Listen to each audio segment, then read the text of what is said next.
It's day 110 of my hike from Mexico to Canada on the Pacific Crest Trail. I woke up in the Etna City Park alongside my friends. We hung out in town for probably longer than we should have, ending up at a brewery. Once again, we squished as many of us as we could into a small car and hitchhiked back to trail. Somehow my guitar ended up in my hands, and I was happy to provide the soundtrack for our crazy ride. To the place I belong, West Virginia.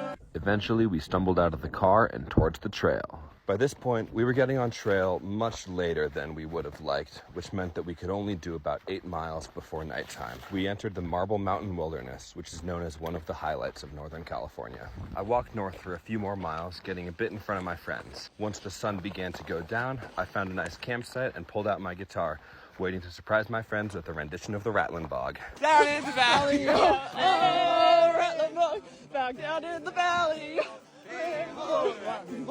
back down in the valley, oh.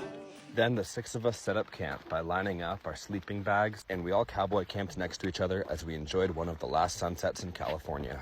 On day 110 of the Pacific Crest Trail, I hiked 7 miles. Follow along for the next 1,100 as I hike to Canada with my guitar.